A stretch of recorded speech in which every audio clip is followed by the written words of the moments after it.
Sawadee-kap. Hello and welcome to Daily Wisdom, Walking the Path with the Buddha. Today is our group learning program, and we're in chapter 4 of our book, Developing a Life Practice, The Path That Leads to Enlightenment. This chapter is titled The Four Noble Truths, Establishing Right View.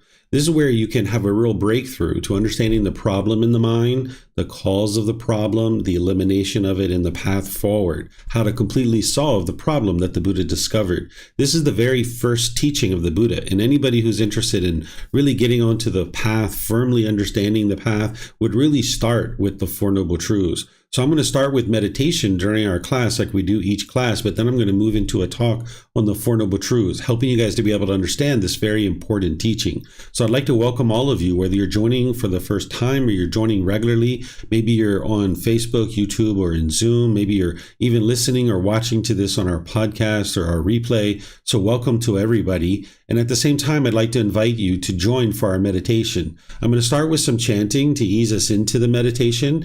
Then I'm going to come in with the guidance to be able to help you during the meditation. There's going to be a period of time where it's just quiet and we're all meditating together.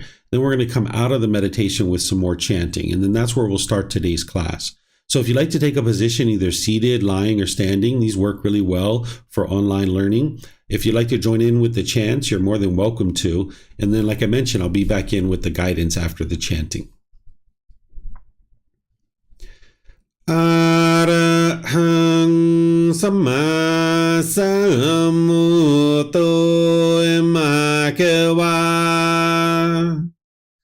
Bhutang Bhagavanang Apivateyami Savakato Bhagavata Tammo Dhammang Namasami Supatipano Bhagavato Sāvaka Saṅkho Sanghang Namami Namo Rasa Bhagavato Arahato Samma Sambuddhassa Namo Rasa Bhagavato Arahato Samma Sambuddhassa Namo Rasa Bhagavato Arahato Samma Sambuddhassa Iti Piso Bhagava Arahang Samma Sambuddho Vicacaranang Sammuno Sakato Rokavitu Anuttaro Purisa Dhamma Sati Satatawa Manusanang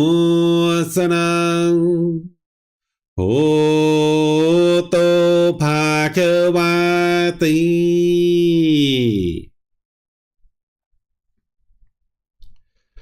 Okay, with the lower body and hands and arms comfortable, in the upper body erect. Just close the eyes and start breathing in through the nose and out through the nose. Here you're just looking to establish the breath, a nice, natural, steady, consistent breath, not forced or controlled, just a gradual inhale through the nose, experiencing the full breath. And then whenever you're ready, exhale out through the nose. Breathing in and out.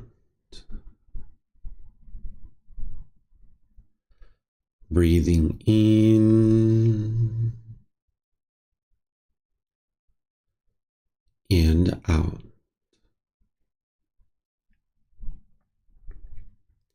Your breath may not match up with the guidance that I'm providing, and that's okay. This is your practice. I'm just here for guidance. You can use this voice as a reminder that whenever you get to the next inhale, breathing gradually through the nose, developing a nice, natural, steady, consistent breath. And then whenever you're ready, exhale out through the nose, experiencing the full breath. Breathing in and out.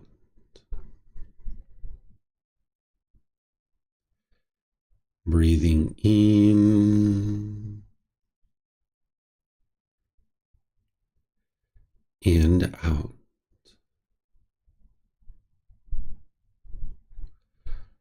With the breath well established, start fixating the mind on the breath, either the sound of the breath coming into the nose or the sensation of air moving over the skin into the nose.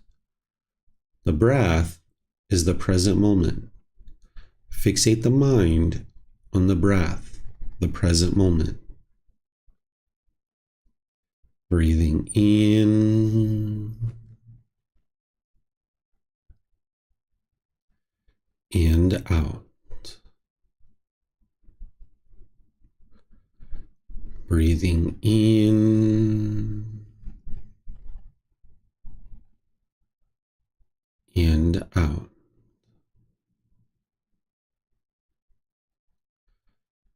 With the mind fixated on the breath, whenever you notice that it moves off the breath, cut that off, let it go, and come back to the breath, the present moment. No need to observe the thought, label it, judge it, analyze it, or even try to figure out where it's coming from. Whenever you notice that the mind is moved off the breath, cut that off, let it go, and come back to the breath, the present moment. Breathing in and out. Breathing in and out. I'm going to be quiet now and let you do this work of focusing on the breath, cutting off and letting go anytime the mind moves off the breath. You have nowhere to go. There's nothing to do. No one needs you right now. This is your time to focus on the breath. Breathing in and out.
สัมมาสัมพุทโธมหาเขวา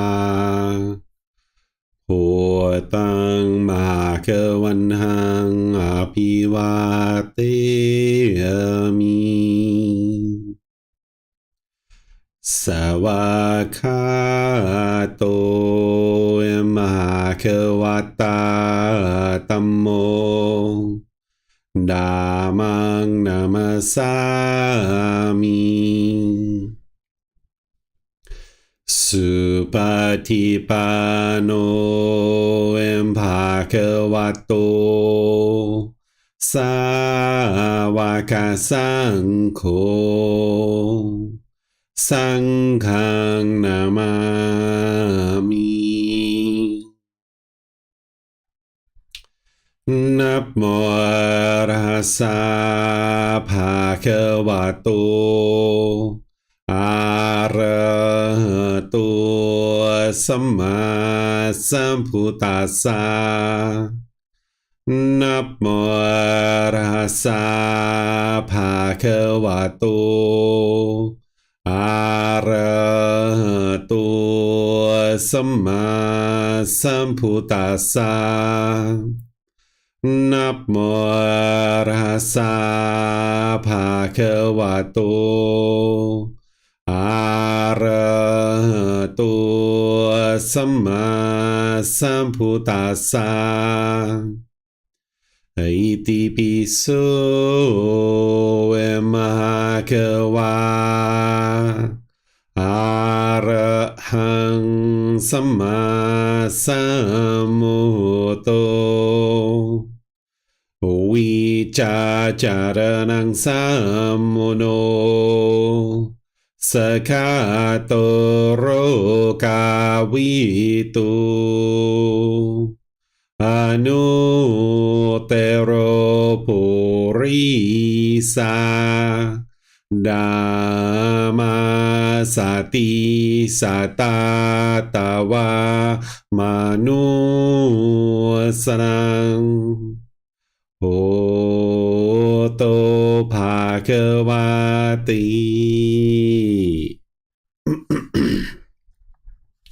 Okay, if you guys would like to slowly make your way out of meditation. Once again, welcome to everyone. Nice to see everyone in class today, whether you're joining in Facebook, YouTube, or Zoom, or you're joining through the replay on our podcast or YouTube channel, wherever you might be digesting this content. Welcome to everyone.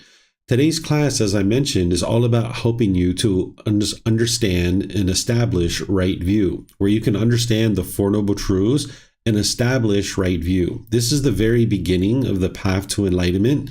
If you were going to take a hike on a hiking trail, there's typically a trail marker at the head of the trail that's going to give you kind of like a little bit of an overview of what you're going to see on this trail. Maybe you're going to walk down a hill, you're going to cross a stream, you're going to go across a valley, maybe you're going to circle back to the parking lot, and maybe there's a certain amount of miles or kilometers that this hike is going to be, a certain amount of time that it's going to take you in order to travel on this particular hiking trail. Well, that's like the trailhead to give you a heads up about what you're going to encounter on this trail. Well, the Four Noble Truths is essentially that for the path to enlightenment. In 4 simple statements, the Buddha is going to help you to understand the problem in the mind, the cause of that problem, the elimination, and the path forward. Because by getting to enlightenment, your mind has completely eliminated all the causes and conditions that are producing things like anger, sadness, frustration, irritation, annoyance, guilt, shame, fear, stress, anxiety, loneliness, boredom, shyness, resentment, jealousy. You've uprooted all of that out of your mind. That's what it means to get to enlightenment, where the mind's completely peaceful and joyful. But how could you ever eliminate these discontent feelings if you didn't understand what was causing it? So at the very beginning of the path, the Buddha helps you to be able to understand in a way that you can independently verify what is causing these feelings, so that then you can work to eliminate them. So I'm going to walk you guys through this in a way that you can actively understand it and learn it and reflect on it to independently verify it, and then you can practice it, integrating it into your day-to-day life. And this is where you can really have a nice breakthrough to once and for all understanding what's causing these discontent feelings. Because oftentimes what people think is that it's other people that are causing them to be angry or sad or frustrated or any of these other discontent feelings. And as long as we walk around with that type of thinking, we'll never experience enlightenment. You'll never be able to get to the peace and joy. What you'll end up doing is just trying to change other people and trying to get other people to do things your way, or being bitter and harsh and hostile towards others. And this isn't going to work in order to get you to peace and joy. If it was a matter of changing other people to get to enlightenment, nobody would ever be able to get to enlightenment. The Buddha wouldn't have been able to get to enlightenment. He wasn't trying to change the outside world. He was changing the inner world, doing that inner work within his own mind and uprooting the causes and conditions that are producing these discontent feelings. So I'm going to share this with you, and I'm going to be pausing it a few times to be able to open up to any questions that you guys might have. Because one of the things the Buddha teaches is that whenever you're learning his teachings, it's important to listen with eager ears, that you're actively learning. That's what's going to help to lead to your enlightenment. That nobody can give you enlightenment. Nobody can force you or pressure you to attain enlightenment. You need to bring the teachings into your life yourself by pulling them into your life. And that's where listening with eager ears is going to be able to help you. And where you have difficulties or challenges, or you need help to understand, or maybe certain clarity that you need, that's where you can ask questions. So when I pause, whether you're in Facebook, YouTube, or Zoom, you can put your questions in the comments section. I'll be able to see that and answer that for you. Or if you're in Zoom, you can electronically raise your hand, unmute your microphone, and ask any and all questions that you like that way. Because I'm sure there are certain things that I'm going to share with you that are different than what you currently understand. And that's a really good place to be. That if you're just learning the same exact things from me as you might have learned from someone else, then you're not really growing and learning and developing. So you would like to be in classrooms where you're actually hearing things that are different than the way you currently think. Because the way that you currently think is allowing the mind to continue to experience all this anger, sadness, and frustration. So whenever you would like to ask clarifying questions, you have that option as we go through our class today. So in order to explain to you the Four Noble Truths, I need to first help you to understand the three universal truths. These are three truths about the world that the Buddha is helping you to be able to see so that you can then understand the Four Noble Truths. These are building blocks that are going to help you to understand the Four Noble Truths.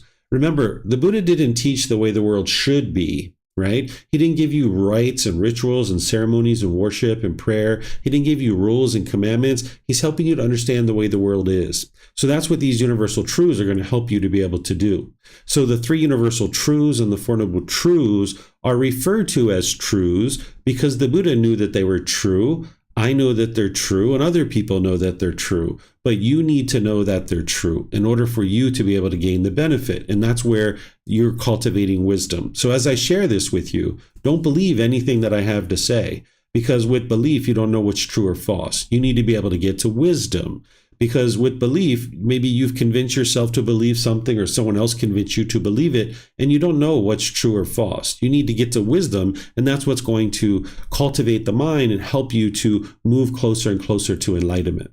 So this first universal truth of impermanence explains to you that everything in the world around you is constantly changing. It arises, they change, and they fade away. Anything you can see, hear, smell, taste, anything that comes in contact with the body, or any thoughts or ideas that go through the mind, these are all impermanent. This is constant change. This is temporary. These are called conditioned objects, that they arise, they change, and then they fade away. This is so important to understand as we get to the Four Noble Truths.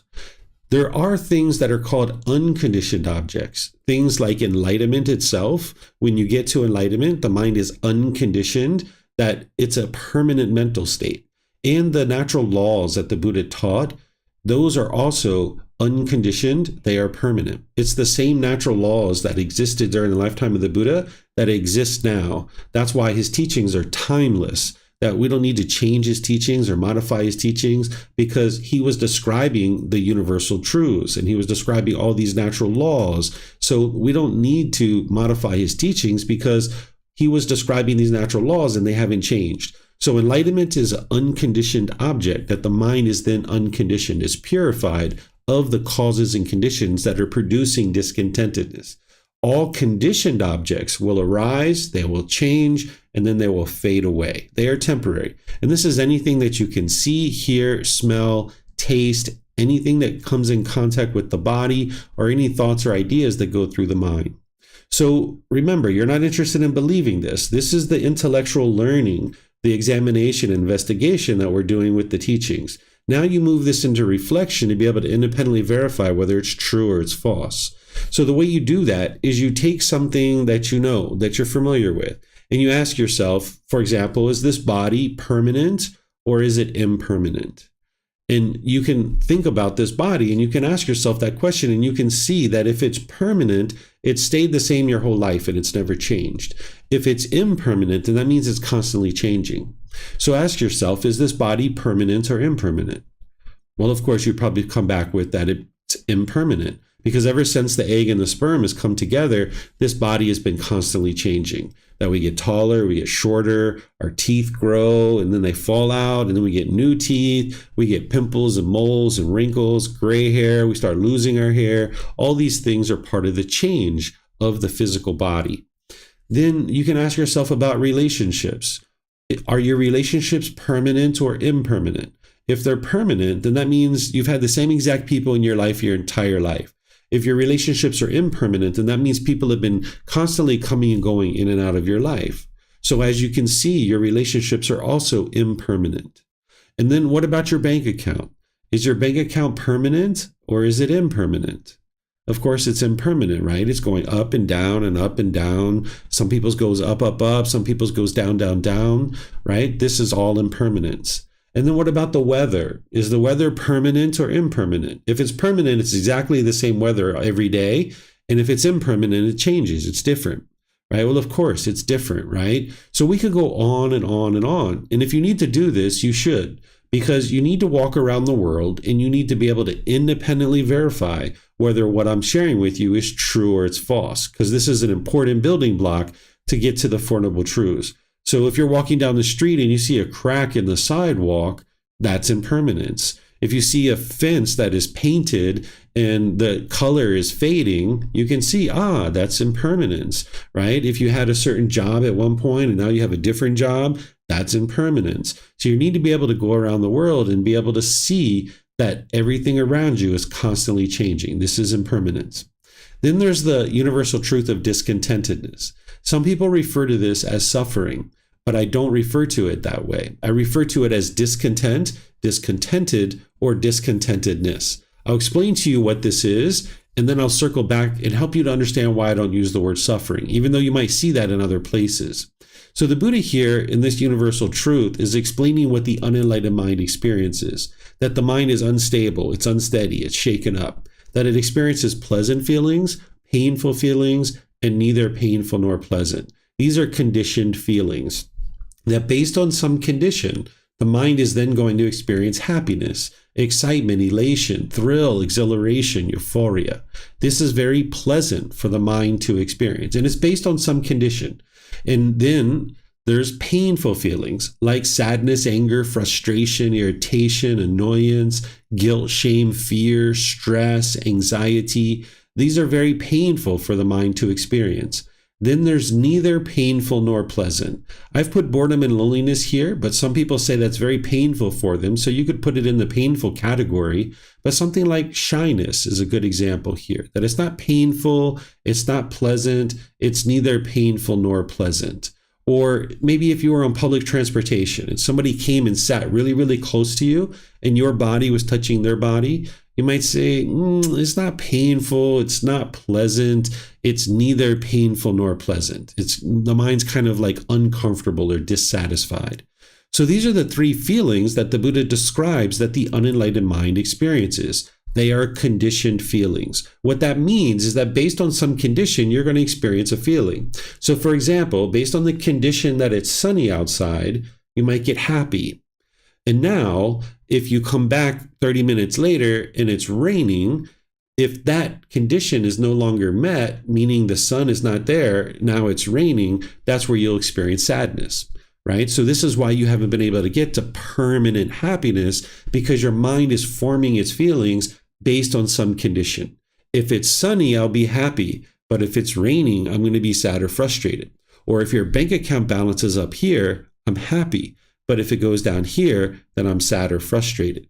So this is the conditioned feelings. This is what the unenlightened mind is experiencing, that it's happy and excited and elated, but then it's sad or frustrated or irritated or annoyed, but then it's feeling bored or lonely or shy or embarrassed or disappointed. The mind's going up and down and up and down, with periods of peace here and there, calm here and there, but it's only a matter of time before some condition comes along and the mind gets triggered into these pleasant, painful, or neither painful nor pleasant feelings. So this is what the unenlightened mind is experiencing: temporary feelings, conditional feelings. The enlightened mind is beyond all of this. It's experiencing unconditioned mental states where there's just always happiness, there's always joy, there's always peacefulness, there's always cheerfulness and gladness. The mind is bright and cheerful and uplifted. But you can't get to that as long as your mind keeps experiencing conditioned feelings. So if you allow the mind to experience temporary happiness, then it can't get to the permanent happiness. Because, for example, let's just say I get really excited about this brand new job that I just got. Even though I don't, I'm just using an example. I don't really have this brand new job, right? But let's just say I got this brand new job and I get really, really excited. But then 5 years later, 3 years later, the company goes out of business or I get fired or something like this. Well, now the mind's sad or angry or frustrated. So if you allow the mind to get those conditioned pleasant feelings, when that condition is no longer met, then it's going to move to the painful feelings. So essentially the mind is sabotaging its ability to experience permanent happiness and permanent joy as long as it keeps experiencing conditioned feelings. And in this state, the mind is experiencing discontentedness. The mind is discontent or discontented. If you have ever been so excited that you like tripped and fell, or you dropped something and broke it, you can see that your mind was unstable and unsteady in that situation because there was so much pleasant feelings in the mind, and now there was this unwholesome result based on that. So the discontentedness is explaining the instability of the mind. And as long as the mind is unstable like this, it can't make wise decisions that leads to wholesome results. So the Buddha is teaching you to eliminate conditioned feelings and get to the point where the mind is experiencing unconditioned mental states, where the mind is just always peaceful, calm, serene, and content with joy. It's a permanent mental state that the mind is always cheerful, always bright, and always uplifted. So this is discontentedness. This is the problem that the Buddha discovered. And we're going to talk about this more when we get to the Four Noble Truths. So here, again, you're not interested in believing this. You need to independently verify it, right? So you know right now your mind is unenlightened. So ask yourself, does this explain what you experience? Do you experience pleasant feelings, painful feelings, and neither painful nor pleasant?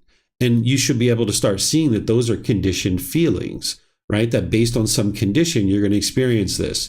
So if there's a certain feeling that you experience that you feel like doesn't fit into this, just let me know when we get to the question period and I'll help you to be able to talk about this and discuss it. Now, some people refer to this as suffering. If you've read books from other authors or if you've studied in other programs, you might hear people referring to this as suffering. If we use the word suffering, it doesn't fully describe what the Buddha is teaching here. He's teaching you that the conditioned pleasant feelings and neither painful nor pleasant feelings are just as much a part of the problem as the painful ones. Because if you allow your mind to get the temporary happiness, you're not going to be able to get to the permanent happiness. So the word suffering explains the painful feelings really well. But if your boss came in and gave you like a $20,000 raise and you got so excited and happy about that, would you say you were suffering? Right? Or if that person on public transportation came and sat really, really close to you and your body was touching their body, would you say you were suffering in that situation? Probably not, right? So the word suffering only describes 33% of what the Buddha is teaching here, the painful feelings. So that means that you'd be missing 66% of his teachings on this important topic. And if you're missing 66% of a teacher's teachings, how could you ever get to the goal of enlightenment? So I encourage you to think of this as discontent, discontented, or discontentedness, where the mind is unstable and unsteady and it's shaken up. These are conditioned feelings. Then there's the universal truth of non-self. This is actually a solution to one of the problems that the Buddha discovered in the mind. If you guys were around last week, or if you watched the replay from last week, I taught about what is enlightenment. And as part of that chapter 3, I introduced you to the 10 fetters. And I did that in a few classes ago as well, helping you guys to understand that there's these 10 individual pollutions that the Buddha discovered in the mind, and it's uprooting these pollutions that actually produces enlightenment. And you'll get more and more familiar with those pollutions in your journey on the path to enlightenment. They're called fetters because there's a ball and a chain and a shackle during the lifetime of the Buddha that would keep prisoners trapped in a certain area. And when you release that fetter from the ankle, that's when the prisoner's free. So the Buddha described these fetters these pollutions as fetters because it's keeping the mind trapped in the unenlightened state. So this universal truth of non-self is the solution to one of those fetters. The first fetter is called personal existence view, where the mind is clinging to this body or this mind, thinking that this is who you are as a person. The mind is clinging to a self-image or a self-identity, wanting to be perceived by others in a certain way. The mind has confusion or misunderstanding or misperception, thinking that this self-image and this self-identity is who you are. And now if you're being perceived the way you want to be perceived, you feel good about that. But if you're not being perceived the way you want to be perceived, then you'll be frustrated or agitated or annoyed or some other discontent feeling. So if you've ever been in a social situation and you spilled something on your clothing and you were embarrassed by this was your personal existence view. Or if you were standing in front of your closet thinking about what it is you're going to wear today and who you're going to see and how you want to look towards those people when you see them, and you're kind of rifling through your clothes trying to find a certain item, that is your personal existence view. Or if you were kind of, doing your hair and looking at every little hair as you were doing your hair and trying to be perceived a certain way when you go outside and you didn't feel comfortable until your hair was exactly right. Or maybe there was certain jewelry that you had to have on before you went outside.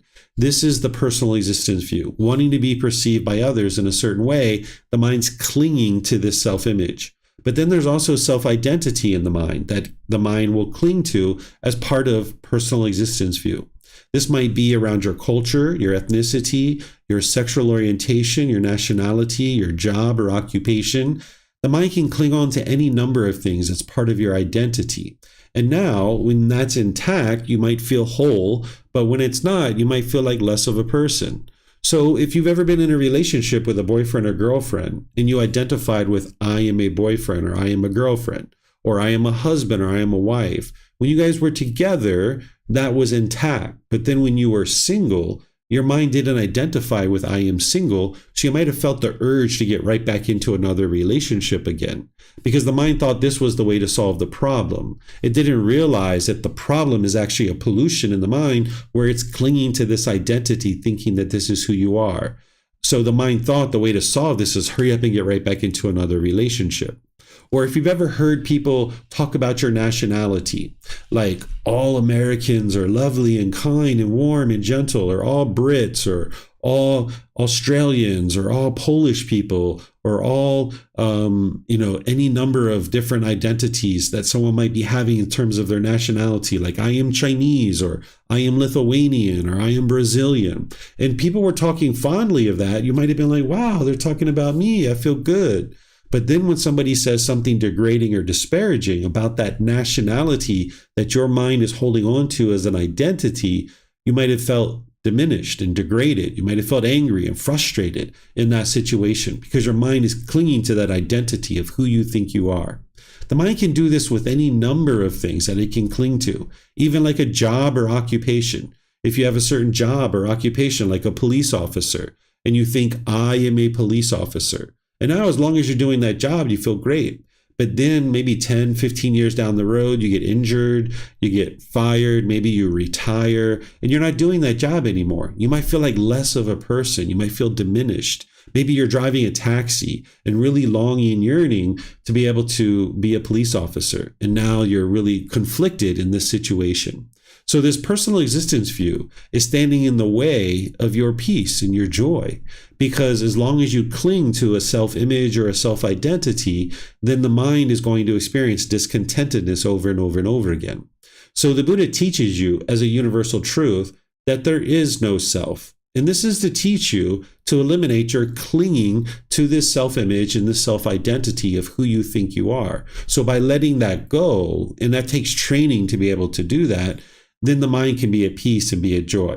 So if you hear somebody say something fondly about the nationality or the place where you come from, okay, that's up to them. That's their opinion. But if they say something negative and degrading, okay, up to them. That's not how you identify. And now your mind can be completely peaceful and joyful. So we've talked about these three universal truths at other times. So I didn't go into these in as much detail as I have in the past, but some of you guys might not have learned this from me in the past. So I'd like to pause and see if there's any questions that you guys might have here, because I've even walked you guys through ways to independently verify this universal truth of non-self in terms of like thinking about your childhood, your teenage years, your early adulthood, your time frame now and where you are in life, and think about how you thought about yourself during all those phases of life. And you can see that you've thought about yourself differently in each of those phases of life. Or I talked about an amputation of an arm and only having one hand and one arm. And are you less of a person? And usually people say, no, I'm not less of a person. And you can see intellectually that your mind understands that this body is not you. And then, I talk about having students point to themselves, where are you? And sometimes students point to their chest or their head. And you can see that this shirt that you're pointing to is not you. This skin is not you. These bones and fluid and muscle tissue, none of this stuff is you, but the mind will cling to it thinking that this is you. So I'd like to pause, even though I didn't go through this in the same way that I've done before, and make sure that people are understanding these to a certain degree so that if you have questions or you need clarification, you can get help with that. So if you would like to ask questions, you can put that into Facebook, YouTube, or Zoom in the comment section, or in Zoom, you can raise your hand and ask any questions that you like. So it looks like Emily has a question. Go ahead, ma'am. Hi. I had a question I was wondering about this for a few weeks. Where does hope fall into all of this? Would that be a pleasant conditioned feeling or more of a state of mind? Yeah, hope is the mind longing, yearning for some outcome. And I would categorize this in the next thing that I'm going to teach, which is craving, desire, attachment, the mind longing, yearning, and wanting something to occur. That's where really hope is. It's not a feeling. It's more of the mind longing, yearning for something to occur. Okay. And then one more thing. I've been trying to practice working on my excitement because I'm a person that gets very excited about things. And so yesterday I had a moment where I was going to the beach with my cousin, and the weather it was really nice yesterday, and we had snacks. It was everything. I haven't seen my cousin for a long time, so it was I was very excited, and I could feel myself getting excited, and I was like, wait a minute. So I started kind of imagining something happening, she all of a sudden gets sick, or it starts raining, or just to kind of practice not allowing that feeling to take over me, and knowing that if the plans changed, I would be okay. And I started asking myself, okay, so what would I do if, everything doesn't go as planned? Is that kind of a good way to start changing, I guess, the way your perspective on excitement, or to kind of control that feeling? Yeah, what that's doing is redirecting your mind and being able to see true reality, that this experience that you're about to have of going to the beach is impermanent. It can change at any time, and you can train your mind to be completely peaceful and okay with that. Whereas if you go to the beach, great, let's enjoy it. Let's have a good time. But if we can't go to the beach, hey, that's okay too. We can always do something else, or we can go another day. So what you're talking about is a nice redirection of the mind and allowing the mind to see the impermanent nature of this experience. The Buddha calls this developing the perception of impermanence in the mind. And by doing that, it's going to really help you to be able to eliminate the underlying cause of those conditioned feelings. Okay. Thank you, Teacher David. Yeah, you're welcome. And by not allowing the mind to get that conditioned pleasant feeling, you won't get the painful one when something changes. And that's exactly what you'd like to go towards, but still enjoy your experience. Right. Okay. Yeah. All right. I don't see any other questions anywhere else on our platform. So I'm going to keep on going here past the 3 universal truths into one more building block, which is craving, desire, attachment, wants, and expectations. This is the mind longing, yearning, chasing after the objects of your affection, wanting things to be a certain way. If you've ever been in a mall or something like that and you felt your mind pulling towards a brand new pair of shoes or a new phone or jewelry or some article of clothing, your mind was just like, oh, I just gotta have that thing. That's the mind longing, yearning. That's the craving, desire, attachment. It's not the object itself. It's the way the mind's longing, yearning for the object. It's almost like thinking the next new shiny object waiting around the corner is going to provide lasting satisfaction. So the mind chases it and chases it and chases it and chases it. But you know, if you were all the way over here on the other side where you could care less about anything in your life and you were dull and lethargic, you're not going to be peaceful there either. So there's a middle way that the Buddha teaches you of how to gradually pursue things as a goal, objective, or interest. But the unenlightened mind doesn't know how to do that because it has these cravings, desires, attachments, wants, and expectations. The mind's longing, yearning for things.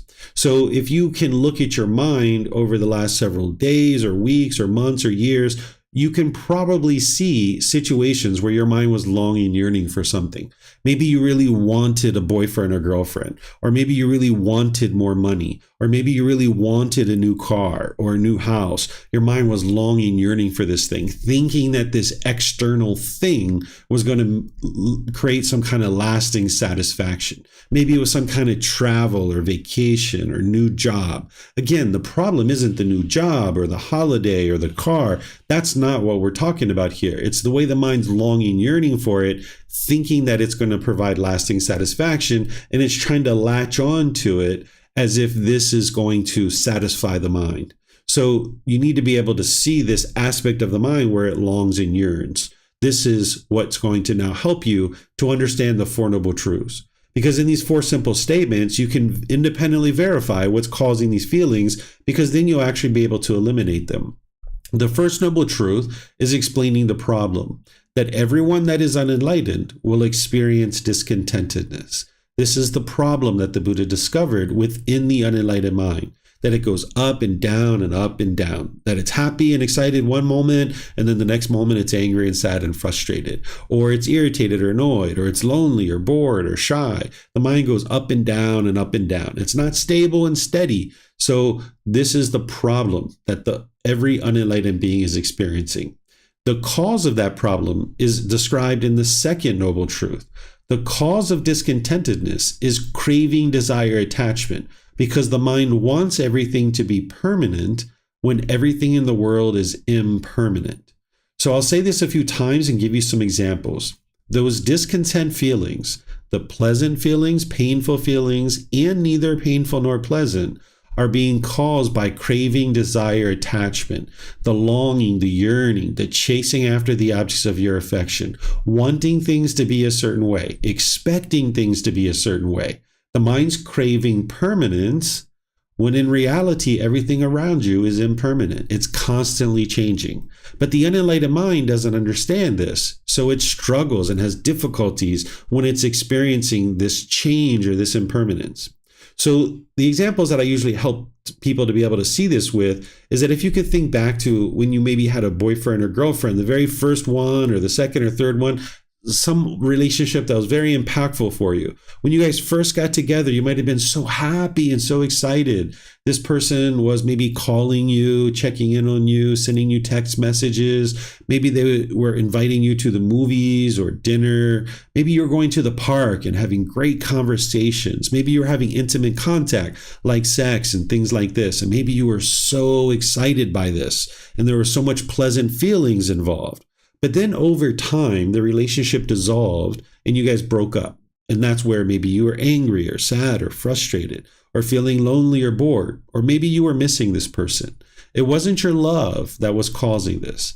This was the mind craving permanence, wanting this relationship to be permanent, when in reality it was always impermanent. The mind was holding on to the relationship, wanting it to be permanent. And as long as you guys were together, there was some level of satisfaction. But then when you guys broke up, that's where the painful feelings came in. And you can see this with people that have maybe died around you, like grandma or grandpa, or mom or dad, or brothers and sisters, or some other person that's close.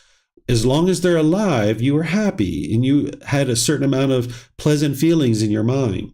But then when they died, which is impermanence, the mind struggled during that period of time. You might have experienced grief or sadness or sorrow.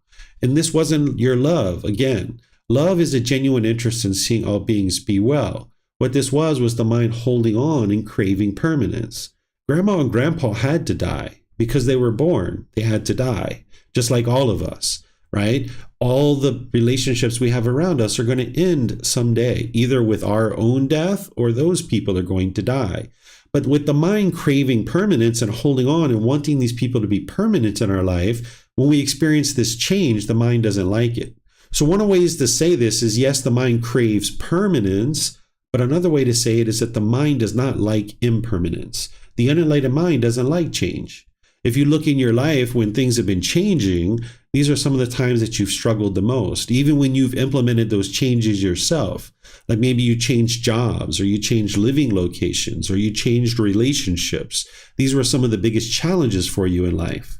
If you could think back maybe to a wedding that you went to, and maybe you or the people around you were crying or grieving, this is the mind experiencing impermanence, because here goes brother and sister off into the world with somebody else, or some other person going off into the world with somebody else. And maybe your mind's holding on to this person, craving this permanence. And now they're going off into the world with someone else. And the mind grieves sometimes when it's sad and sorrowful in this situation. Or if you could think back to when you got dropped off at college or university, or maybe grade school, or if you've had kids and you dropped them off at school, you can see that the mind was holding on and craving permanence. And here they go off out into the world.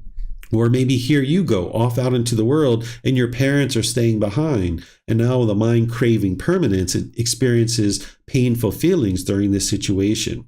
You can see this if you've ever bought a brand new car and you were so excited about this brand new car and you parked it at a store and you go inside and you come out and see a scratch on your car. Well, it's not the scratch that's causing the discontentedness. If you experienced anger or sadness or frustration there, it's not the scratch that's causing it, or the person who scratched your car. It's the mind craving permanence. Once again, that this car, the mind wants it to be permanent. It wants it to be permanently beautiful. But the thing is this car is impermanent. And we're not talking about what's wise or unwise, because when we walk through a parking lot, we aspire not to scratch anybody's car. But the fact is that this car is going to get scratched at some point. It's going to have its paint fade. The tires are going to need to be changed. The upholstery is going to get ripped or torn or something like this. This is all normal. This is all impermanence. But if the mind craves permanence, then when it's experiencing this impermanence, the mind doesn't understand that in the unenlightened state. It doesn't understand the universal truth of impermanence. So it really struggles during this period of time. So what I'm sharing with you here in the second noble truth is that it's your own mind that's causing these feelings. Now, I know that you've probably been in arguments where you've been adamantly trying to convince other people that it was them that was causing you to be angry. I'm sure we've all experienced that. But if you look back over your life, you'll be able to see that it was always craving, desire, attachment that was causing these discontent feelings. Now, someone around you might have been doing something unwise, but that wasn't what was causing your discontentedness. And you need to be able to independently verify this for yourself, because if you don't, you won't have the wisdom of this. So maybe take a moment right now and think about a recent time where you've been angry or sad or frustrated. Maybe it was this morning or yesterday or last week. Look at that situation with these fresh eyes, because what the mind's going to tend to do is want to blame other people. That's wrong view. When you're blaming other people for your discontent feelings, the mind doesn't understand the wisdom of this second noble truth. So rather than blame other people, What was it that your mind was longing, yearning for? What were you craving? What were you expecting? What were you wanting? And if you would have got it, you would have been happy. But because you didn't get what you wanted, the mind was angry or sad or frustrated. You should be able to see this. And if you can't, let me know and I will help you. Because I've had plenty of students over the years talk to me thinking that maybe it was somebody else who was causing them to be discontent. One that I tend to share is there was a student one time who contacted me who they went off to work and they said that their house looked beautiful. And when they came home, their wife had a craft project all over the house and they got frustrated when they came home. And they said, how did my mind cause my frustration? I wasn't even there at the house. Wasn't it my wife who caused me to be frustrated? She's the one who messed up the house. And I helped them to see that no, it wasn't your wife. It was your own mind. That when you went to work, you had an expectation that your house was going to look exactly the same when it came home. It was craving that permanence. And when you came home, all that you experienced was impermanence. There's been some change here, and your mind didn't like that. And it was craving that permanence. It was expecting and wanting the house to look exactly the same. And when you saw that change, your mind didn't like it. Right? So you need to be able to see this in each individual situation so that you can have a breakthrough to being able to see what is the real cause of these discontent feelings. Because you wouldn't be able to actually solve it if you didn't understand what the cause was. Because when you lack wisdom of the second noble truth and the mind blames other people or something external for what you're experiencing, you will tend to push people away or push the situation away. This is called aversion. The mind thinks that this person is the problem, and if I push them out of my life, then everything will be fine. And you might have done that with your friends or family, but you can see that that didn't solve the problem. That's why you still get annoyed or you still get frustrated. Because if this person was the problem, when you push them out of your life, you would be peaceful from that point forward. Or the second thing you might do when you don't understand the second noble truth is you might be bitter and harsh and hostile towards people. Through your intentions, your speech, and your actions. It's almost like an animal growling and roaring at somebody. And sometimes people don't like this bitterness and harshness and hostility, and they might choose to leave out of your life. You might have experienced broken relationships because of this. Or you might be putting your expectations on people and trying to control people and force them to do things your way, kind of pressuring them to do things your way. And this is the mind trying to get its cravings fulfilled. The mind thinks if people will just do things my way, this world would be perfect, right? This is the mind's ego and its craving, thinking that my way is the right way and everybody else is the wrong way. So as long as you don't understand the second noble truth, you can't have harmonious relationships. You're going to have broken relationship after broken relationship after broken relationship, because it's only a matter of time before somebody does things differently than what you want or what you expect. And now when you experience that, your mind's going to get angry or frustrated. So being able to see clearly that it's your own mind that's causing these discontent feelings will allow you to have this breakthrough and be able to see the truth of what's really causing these discontent feelings, which is craving, desire, attachment. The mind is longing, yearning, and craving permanence. Once you experience that and you understand the wisdom behind this and you can independently verify it in your day-to-day life, then the third noble truth becomes more clear for you, that you can eliminate the discontentedness by eliminating craving, desire, attachment. Because if you understand that the cause of these feelings is craving, desire, attachment, well, if you eliminate the cause, which is craving, desire, attachment, then you eliminate the effect. You don't need to experience the effect. You can opt out of these feelings. Just like a email list that you might unsubscribe to, you can unsubscribe to anger and sadness and frustration by eliminating the cause. If you eliminate the cause, you eliminate the effect. So that's what the third noble truth is helping you to be able to see. And you can independently verify this, because think back to that boyfriend or girlfriend that you were with, that when you guys first broke up, you were lonely or bored or missing that person, or you were angry. That was because the mind was holding on and wanting this person to be permanent. But at some point, you decided to let go. Your mind let go. And you were like, you know what? If he wants to be with someone else, so be it. And you let go. Or you were like, you know what? If she wants to move to another part of the world, another part of the country, so what? You let go, right? And when your mind let go, that's when your peacefulness came in. That's when your joy came back. So when you eliminate your craving, desire, attachment, that's what is going to produce the peace and the joy. But the mind doesn't know how to do that in the unenlightened state. It hasn't been trained to do that. And that's where the fourth noble truth comes in. The path to eliminating discontentedness is the Eightfold Path.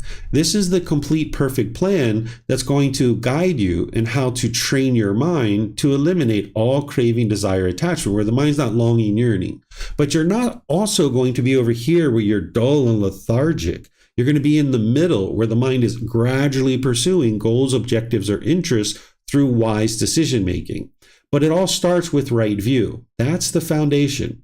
Right view is to understand that it's your own mind that's causing these feelings and it's craving, desire, attachment. That's the underlying cause. Wrong view would be to blame other people for the feelings that you're experiencing. So you're not interested in doing that, where you're constantly blaming other people for what you're experiencing.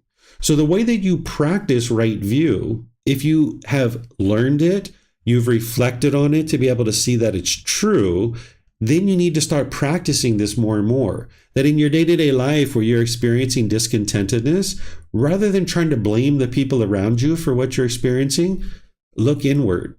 Look at your own mind. Try to figure out, what am I craving? What am I longing, yearning for here? There's something the mind wants that it's longing, yearning for. I'll use Emily's example. I want to go to the beach and I want to spend time with my cousin and my friends and I want to feel that sun and that breeze. I want those pleasant feelings. That's the mind longing, yearning, right? And if you can see that with your mindfulness, you can be like, let me let that go. But then also there's going to be painful feelings sometimes where now the mind's not getting what it wants and you're starting to notice the painful feelings coming up. You can look inward and be like, what's the mind longing, yearning for that it's not getting? It rained and now I can't go to the beach and now I'm frustrated or agitated or annoyed. You can see that within your own mind. You can start looking inward, right? Or say your mom is going to come visit you. She calls you on Tuesday and says, hey, I heard you got a new apartment. I'm going to come over your house. I'm going to make some food with you. This is going to be a great time. It's going to be excellent to see you. And you get so excited about mom coming to see you. Well, then on Friday, when she calls and she says, there's been a change of plans, I can't come. Well, rather than blaming mom for the painful feelings that might arise in this situation, instead look at it that you're craving mom. You're longing, yearning for mom. All that's happened is impermanence. Mom's plans have changed. But if you're longing, yearning, and craving, and you got so excited on Tuesday when she called you and said she was coming, well, on Friday, you're going to be disappointed. You're going to be frustrated. And it's not mom that's causing that. It's the mind craving permanence. And you need to be able to look inward to be able to practice right view so that you can see that it's your own mind that's causing these feelings. And then next week on Sunday, I'm going to teach you all these other factors so that you can understand how to completely transform the mind and get it to the point where it's experiencing peace and joy. This isn't going to be a 1 week thing, a 1 month thing, a 1 year thing. Getting to enlightenment is a multi-year journey, but it's a permanent solution. That once you transform your mind, it's physically impossible for the mind to ever experience anger, sadness, frustration, or any of these other discontent feelings. So this is what I have to share with you guys today on the Four Noble Truths and right view. I'm going to open up to any questions that you guys have. If you'd like to talk about the Four Noble Truths, or if you have specific issues in your day-to-day practice or certain challenges and you can't see what your cravings, desires, attachments are, you can let me know and I'll help you to troubleshoot that. All you need to do is put your question into Facebook, YouTube, or Zoom, or raise your hand in Zoom and ask any questions that you like, either about the Four Noble Truths or any other aspect of your practice. It looks like Joe has a question. Go ahead, sir. Hi, David. This is Adela. Oh, hey, Adela. Hi. So I have a question about impermanence in regards to loved ones dying. Obviously, we know that if you're born, you die, and it's a craving for somebody to want to live, permanently. It's impossible.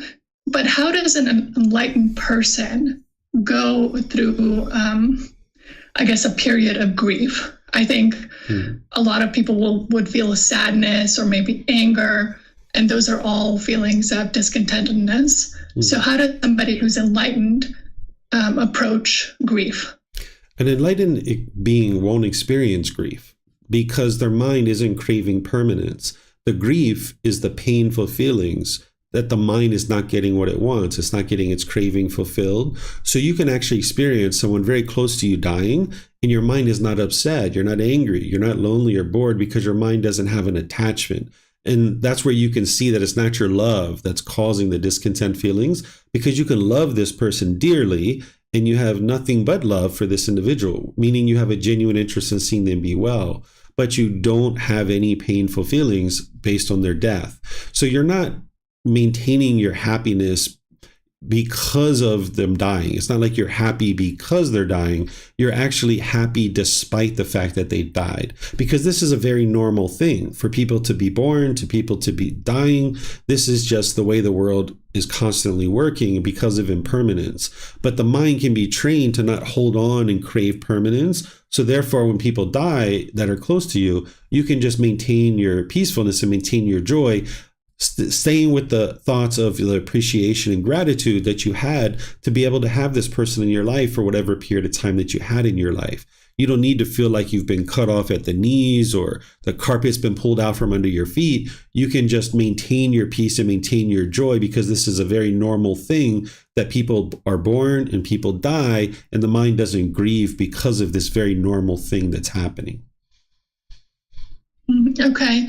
And then I guess like if I have my mother, so she's a single parent, so she's my only parent. So I have these feelings sometimes where I'm like, I think of the day when she's going to pass away, and it's like very hard for me. So do I just like recognize that's my craving for her to live longer?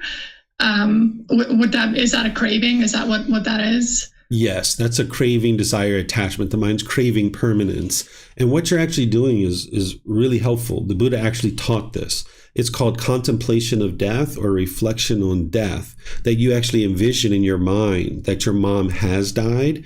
And you play that out for like 10, 15, 20 minutes within your own mind. And you might grieve and you might be sorrowful during that period of time. But ultimately, you're going to regain your composure over the next few hours or the few days.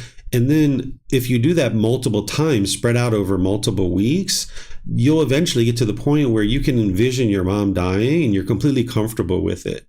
And I did this in my early 20s with my mom and my grandmother within my mind. And there were certain things that I came out of that with that I was like, wow, if they would have really died, I would have never been able to ask them certain questions. And I just called them up on the phone and just said, hey, I was always meaning to ask you this. And I've always been meaning to tell you these things. And I've never told you these things. So I had all those conversations. So from my mid-20s all the way through the rest of my life, I just felt like it was bonus time. So that when my mom actually died in 2017, I didn't grieve. And it wasn't because I didn't love her. It was just that I understood that she was going to die. And I already trained my mind to accept this.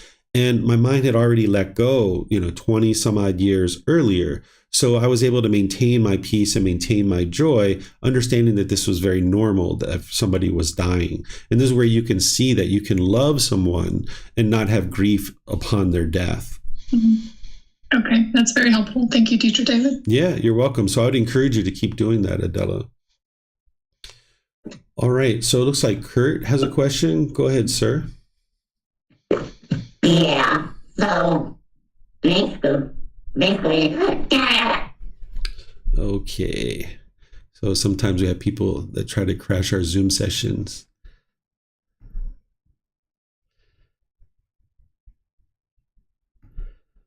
Okay. All right. So let me see if we have any other questions anywhere else. I don't see any questions anywhere else. So what I'm going to do then is I'm just going to end class by, it looks like Emily has a question. Go ahead, ma'am. Yeah, I had one more question about, I guess, like, it's a very extreme example, but like, what about people who experience like sexual abuse? I haven't personally experienced it, but I have people close to me that have. And I always wondered, like, how would an enlightened being deal with something like that? Because it is sadly as normal as death, like so many people experience it. So is that kind of like a craving to be safe and to never like be harmed? What is like the craving that would be linked to that? Yeah, so if an enlightened being has experienced sexual abuse in the past, in the present moment, they won't have any discontent feelings about it. In the unenlightened state, the mind will cling to these experiences, and then they will form feelings based in the present moment based on these things from the past. So an enlightened being, having experienced these in the past, they will remember that they had those experiences, but they won't be sad or frustrated or irritated. They won't be identifying as who they are through that experience. Their mind would have let that go, and they're not experiencing any feelings now based on things that happened in the past.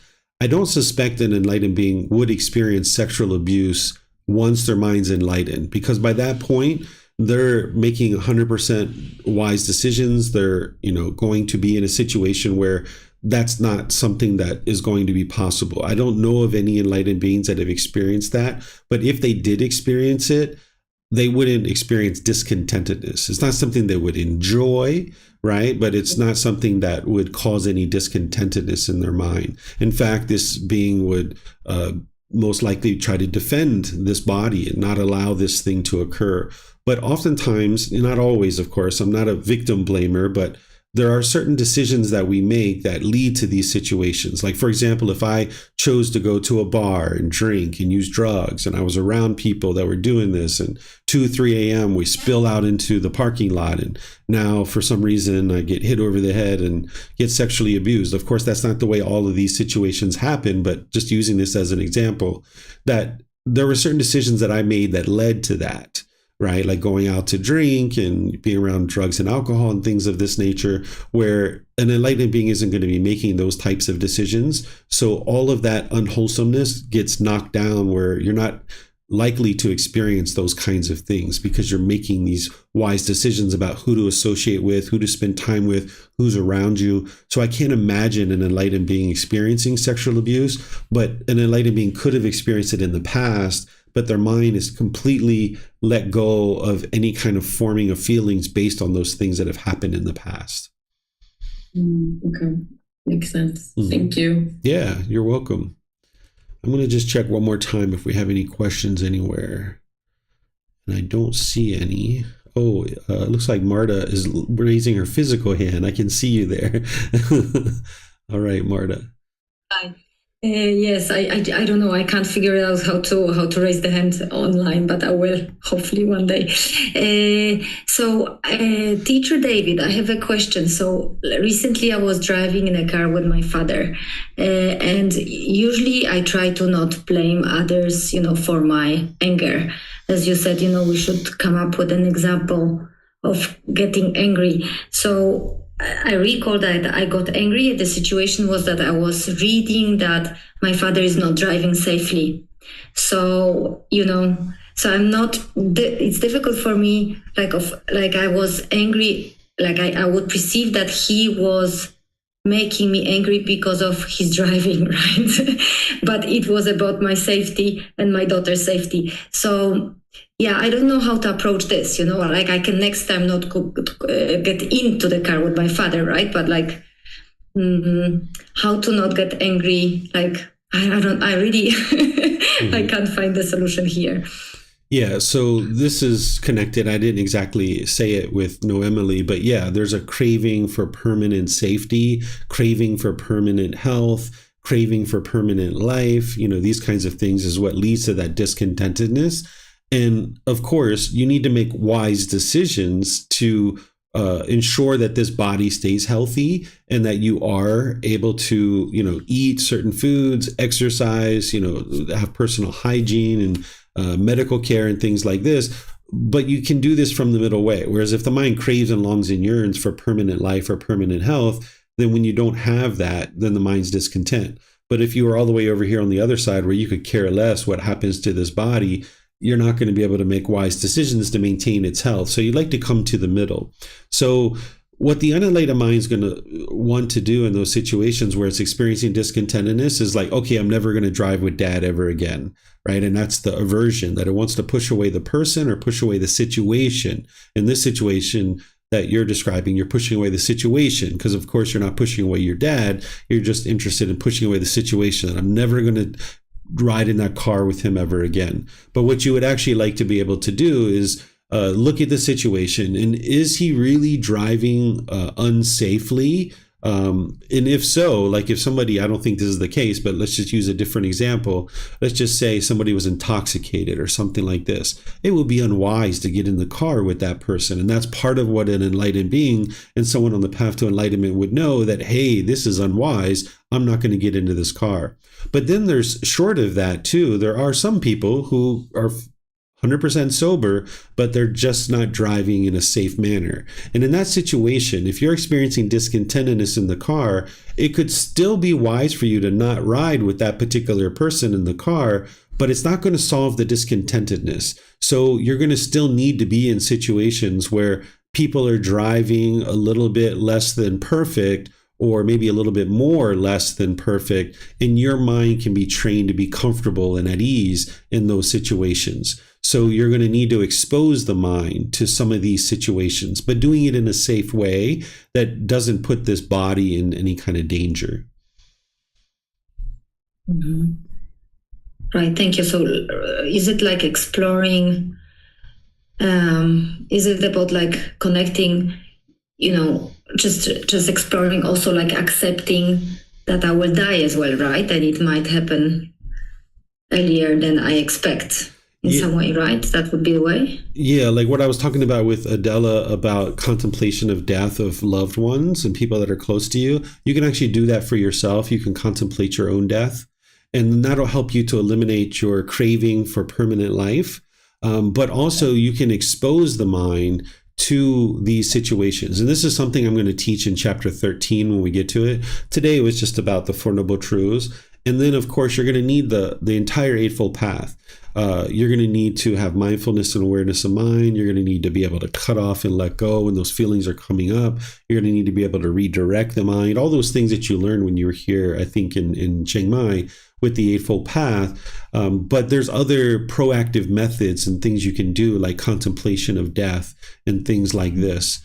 But there's also things of exposing your mind to what it doesn't want to be. So, for example, if someone was afraid of spiders and they never wanted to see a spider and they were trying to push the spiders away, never see a spider, and that's the permanence that the mind's craving. And when it sees a spider, there's fear that comes up in the mind. Well, you'll never get rid of that fear as long as that craving, desire, attachment is there. So what you do is you expose the mind to spiders, looking at magazine pictures, going to museums, actually looking at real spiders and exposing the mind to the situation until it's like, I can look at spiders and I can see spiders and it doesn't hurt me and I don't get any kind of harm come to me. And now you expose the mind. The modern psychology calls this exposure therapy. So you can do this with something like someone driving less than what you think someone should drive. You can expose your mind to this, where you go out into the car with your dad and now you expose your mind to someone driving differently than the way you drive. And then you can train your mind to let go of any cravings in that situation. But you wouldn't just do that by itself. You would like to also be doing all the other factors of the Eightfold Path, like the meditations and everything else, the contemplation of death and all that stuff. Okay, let me see if we have anything else. It looks like we have a question here from Bard on YouTube. How can one not have painful feelings if they, for example, feel the responsibility and duty to mentor their children, yet they are not allowed to? So in this situation, your mind's craving permanence for certain activity with the child, of mentoring this child. That's the longing, yearning, that you need to eliminate that. And that's where, if this person is close to you, there's certain proactive methods that you can do to train your mind to eliminate this craving, desire, attachment. There's contemplation of death, but that, again, isn't going to work just by itself. You need the meditations and all the other things to train your mind to let go. There's meditation, there's practicing generosity, and there's many other factors on the Eightfold Path that you would need to learn and practice. And that's what next week's going to be about, is the solution. Today is talking just at a high level. What is the problem, the cause of that problem, the elimination of it, and the path forward. But then next week, we're going to go into the detailed solution of each individual factor. And then through the entire rest of the program, I'm going to each Sunday be helping you to be able to understand all the other teachings that you integrate into the Eightfold Path. Here in the first 2 months of this program, I really take a lot of time to gradually walk through, making sure you guys build up your understanding of the Eightfold Path. And now we're going to move into more teachings that are going to help you even beyond the Eightfold Path. So this is giving you time to get the Eightfold Path up and running as much as possible, knowing that you're not going to have it perfect in 2 months, but you can get it up and running as best as you can over the 2 months of this program just getting started. So it is possible to train your mind to eliminate that craving of permanence for the children to be able to guide them, but you need more than just what I can explain to you in 2 minutes or 3 minutes. So if I was you, I suggest you tune in next week on Sunday, that you get this book, Developing a Life Practice, The Path That Leads to Enlightenment. That can be downloaded from our website. You can even learn these teachings through recordings that we have on our YouTube channel. You're welcome to reach out to me privately, and I'll be able to help you in all these situations, because there's more than that you need to learn than just what I can share with you in a couple of minutes. Okay, I don't see any other questions anywhere, so I'm just going to end class by thanking all of you guys for joining, and at the same time invite you to join for next week, where I'm going to share the entire Eightfold Path, helping you guys to walk through that. Now that you've learned it already in the past in this program, now this is another opportunity for you to refresh your memory and help to solidify it more and really deeply root it into the mind, where you actually understand it and you're integrating it into your day-to-day life and actually practicing it, because that's what you need to get to, is where you memorize this. And then on Wednesday, I'm going to start a 4-part series on Buddhist chanting. So if you'd like to learn the Buddhist chanting, you can either attend live or you can watch the recordings to be able to learn the Buddhist chanting. So whatever you guys decide to do the rest of your day, have a very wonderful and lovely rest of your day. We'll see you next time. Take care. Sawadee-ka.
Thank you again for watching. Enjoy your meditation.